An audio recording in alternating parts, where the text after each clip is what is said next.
Rasulullah kata, hubbuka iyyaha adkhalakal jannah. Kasih awak kepada surah Qul Huwallah itulah memasukkan awak ke dalam syurga.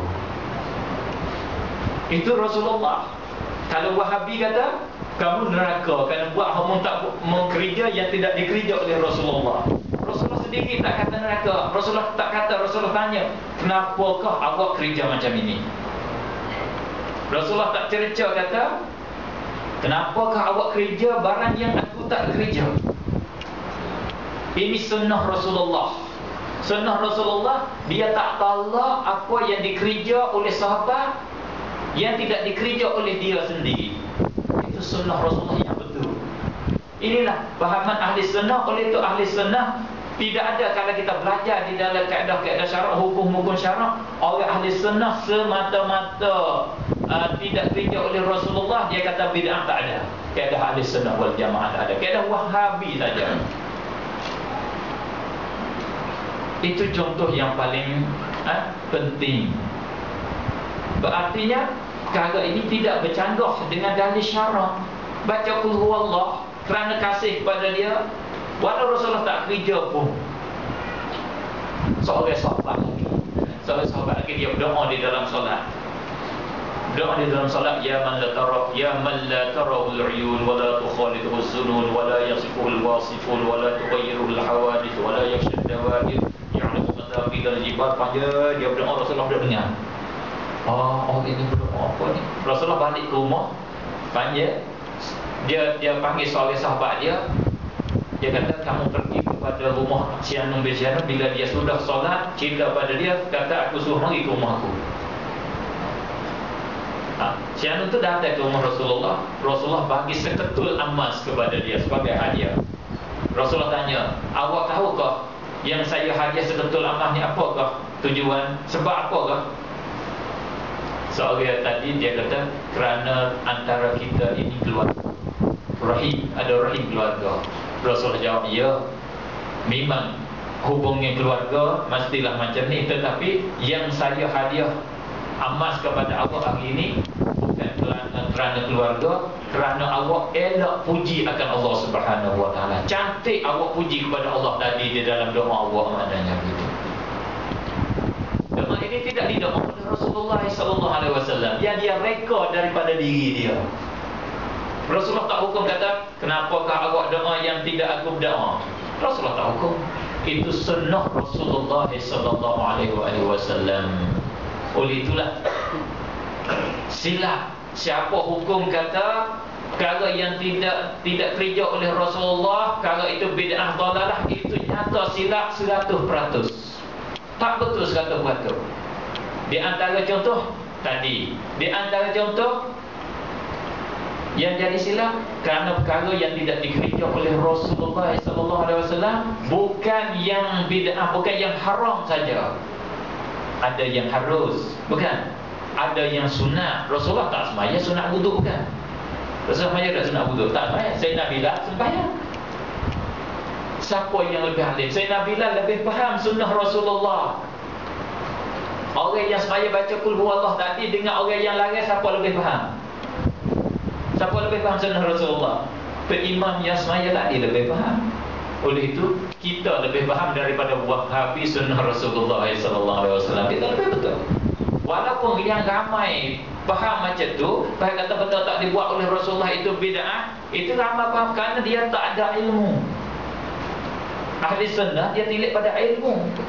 Benda yang tak dikerja oleh Rasulullah, ada hak haram, ada hak harus, ada hak makruh, ada yang sunat. Bahkan hal yang saya tak ada dalam buku yang saya betul-betul ni, dengan pengalaman saya dah baca-baca, dengan tengok ukur-ukur dengan kaedah ulama, ada yang wajib.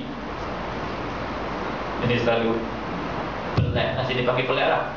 Pelik sikit yang saya kata tu, kadang-kadang tak diterima oleh tuan-tuan guru. Apa pelik ni? Ada Rasulullah tak kerja yang wajib. Tahu tak? Benda yang wajib yang tak kerja oleh Rasulullah. Inilah. Oleh kerana demikian, ada yang wajib, ada yang sunat. Tiba-tiba yang kerja yang tidak dikerja oleh Rasulullah, kita nak dikata haram tak boleh, kerana ada yang wajib di sana yang tak dikerja oleh Rasulullah. antaranya perkara yang wajib yang dikerja oleh Sayyidina Abu Bakar radhiyallahu taala anhu, berperang dengan orang-orang murtad. Adakah Rasulullah pergi dengan orang murtad? Pergi ada orang murtad? Tak ada, kerana tak ada orang murtad di masa Rasulullah. Tapi sahabat yang tak faham agama, Sayyidina Abu Bakar nak pergi dengan orang murtad, nak pergi dengan orang tak bagi zakat, pakak larang. Buat kerja apa Sayyidina Abu Bakar jangan buatlah hak ni perkara yang tak kerja oleh Rasulullah. Sahabat gitulah faham semacam kita ada hari ni. Tapi fahaman itu tak betul. Tak betul. Fahaman orang awam. Awam bukan fahaman dengan ilmu, bukan faham dengan kaedah agama. Sayyidina Abu Bakar dia tegak terus, aku walau tak kerja oleh Rasulullah, hak ni aku nak pergi semata-mata. Kerana Sayyidina Abu Bakar dia berpegang dengan hadis Rasulullah. Walau Rasulullah tak kerja, tetapi Rasulullah ada ucap, umirtu an uqatilan nas hatta yashhadu an la ilaha illallah wa anna muhammadar rasulullah wa yuqimus salat wa yu'tuz zakah. Aku disuruh perang dengan manusia sehingga mengaku Allah Tuhan Muhammad Rasul. Bila orang murtad dia tak mengaku Allah Muhammad Rasul. Bila orang tak keluar zakat, masuk di dalam ucapan Rasulullah. Tapi sahabat yang awam, dia panggil sahabat yang awam, dia tak faham. Dia tak faham. Ini berbeza di antara kita dengan Wahabi. Wahabi iaitu orang yang mengikut kerajaan Saudi, mudah-mudah kata. Mudah-mudahnya, kesimpulannya, yang bawa sebar fikiran yang disebar, yang dibawa oleh kerajaan Saudi. Di antaranya membid'ahkan perkara yang tidak kerja oleh Rasulullah. Kita orang ahli sunnah, macam mana kita? Jangan pandai tolak saja, buat tak pandai. Hak kita apa arti kita? Bid'ah, maksud bid'ah. Macam mana bid'ah di sisi kita? Kita oleh ahli sunnah wal jamaah, benda yang tidak dikerja oleh Rasulullah sallallahu alaihi wasallam, sebagaimana imam kita Syafi'i, sangat-sangat Imam Syafi'i mingkat Imam Syafi'i sangat-sangat cerdik, sangat-sangat bijaksana. Kekal ucapan dia sampai ke hari ini. Kaedah dia, bid'ah ada dua. Imam Syafi'i, ma'uhditha, barang yang mengada-ngadakan, barang yang direka-rekakan, mimma yukhalifu kitaban au sunnatan au atharan au ijma'an. Benda yang mengada-ngada daripada perkara ini bercanggah, berselisih, bertentangan dengan kitab atau dengan sunnah, dengan athar, dengan ijma' ulama, itu dia kata itulah bid'ah dhalalah. Bila ada larangan bertentangan dengan kaedah Al-Quran. Kalau kat Malaysia dulu, Tok Syaikhuddin dia buat misalnya, dia ada Tok Syaikhuddin Rilling, dia buat bukunya.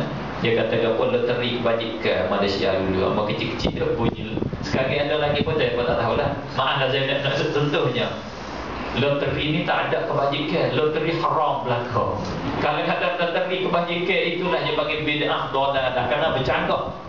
Allah mengharamkan judi.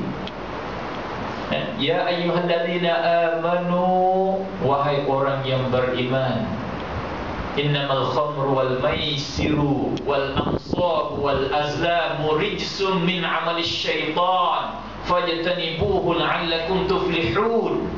Hei orang beriman, Allah, judi itu amalan syaitan, wajib kamu menjauhi akannya. Tentu kamu beruntung. Innama yuridu syaitan ayyuqi'a bainakumul adawata wal baghdha'a fil khamri wal maisir wa yasuddakum 'an dzikrillahi wa 'anis shalah fa hal antum muntahun. Allah kata, wahai orang beriman, kamu tak mahu berhenti, tak mahu berik lagi kah daripada judi dan arak, daripada arak dan judi? Itu mana judi tak ada, judi